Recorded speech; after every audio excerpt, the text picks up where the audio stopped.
Hello and welcome back. Last time we furthered our discussion on tangential and centripetal acceleration, and up here at the top I've just highlighted some of the quantities that have been fairly new to us so that we see them yet again. So tangential acceleration, centripetal acceleration, R is the radius of the circle for this particular section or chapter. Theta is the angle that the object's location makes with the x-axis. Omega is angular speed or angular velocity. Remember, those two are going to be the same, angular speed and angular velocity, in our context because we aren't worried about the direction part of omega. Angular acceleration, alpha. We learned the relationship using the arc length formula in the last video, that the speed of an object is equal to the distance it is from the axis of rotation times the angular speed or the angular velocity. So that gives us a relationship between angular speed and speed, linear speed. We can think of this as linear speed now, so v linear speed. And remember, anytime we see the word linear, we can also use tangential.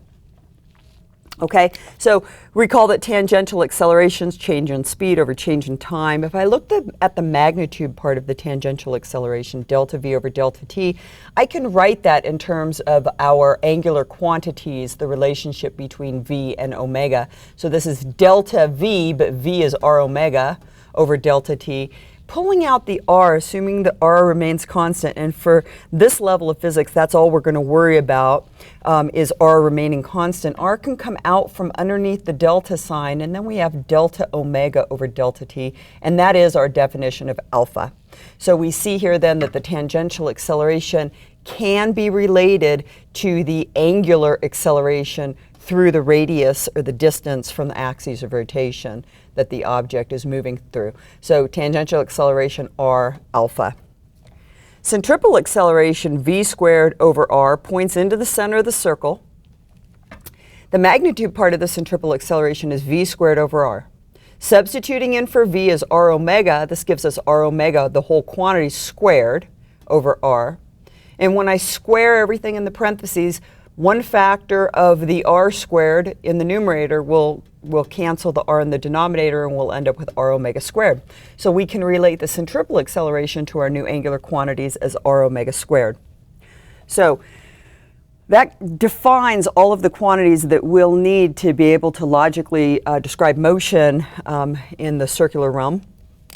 And now remember Newton's second law. So this is Newton's second, right? The sum of all forces is equal to an object's mass times its acceleration. It's going to be very convenient when we're dealing with circular motion to write Newton's second law in the coordinate system that makes the most sense for us. And so this acceleration right here is going to have two different pieces. It's going to have the centripetal and the tangential. So then it makes sense for an object that is in circular motion to use a coordinate system that is tangent and centripetal, always being at right angles to one another, to use as our coordinate system. So in other words, this can be written then as the two scalar equations. The sum of the forces that are tangential is equal to the object's mass times its tangential acceleration, and the sum of the centripetal forces is equal to the object's mass times its centripetal acceleration.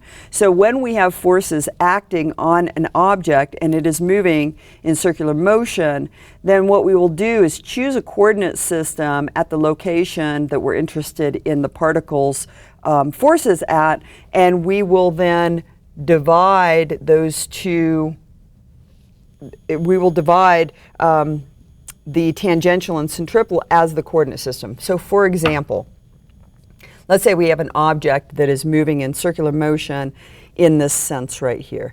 And let's say right here at the top, we have several different forces acting on the object. Let's say that there is, air resistance, so it is opposite to the motion of the object, so there's air resistance. And then we have, let's say some entity is pushing on the object in this direction, so there's F1. and then we have another force that is acting on the object, and we'll say that's F2. So let's say these are the three forces acting on our object at this particular location. And I want to be able to get some information from using Newton's laws. Notice that I can solve for two quantities when I have two equations. So I want to be able to solve or at least write down these two equations. So what I would do then at this point, remember we can only add in component form, is I would choose a coordinate system such that one axis is centripetal. And we're going to call that the centripetal line. And one axis is tangential, and we'll call that the tangential line.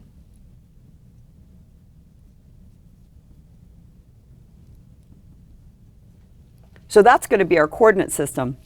Now, to work further here, I would need to know, for example, what this angle is. I'll call that theta 1, and I would need to know what this angle is, theta 2.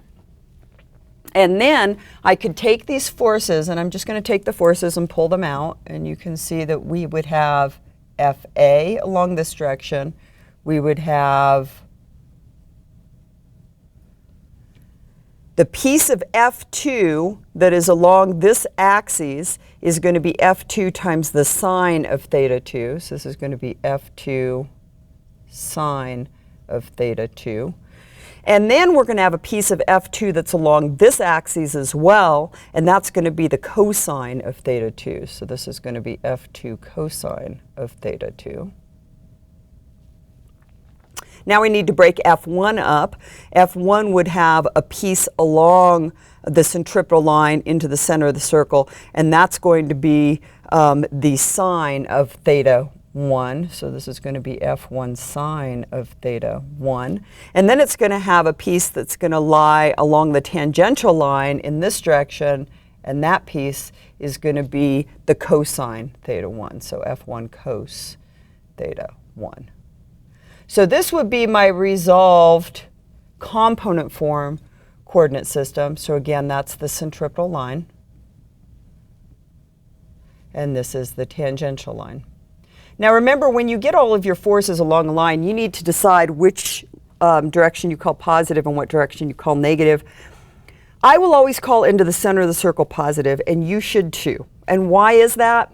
Well, because we know that the centripetal acceleration, which is going to lie on the right-hand side of Newton's second law, points into the center of the circle.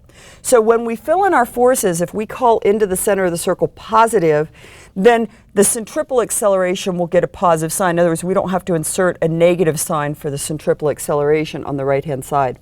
If instead we called away from the center of the circle positive, then we would need to put a negative sign in for the centripetal acceleration. It can be a little bit confusing. So just call into the center of the circle positive and away from the center of the circle negative. And then I usually call along the direction of the velocity positive and against the direction of the velocity negative. And so there we have now our signs for the coordinate system, and now we're ready to go ahead and apply Newton's second law. So I want to add up all of the tangential forces and set them equal to the object's mass times its tangential acceleration.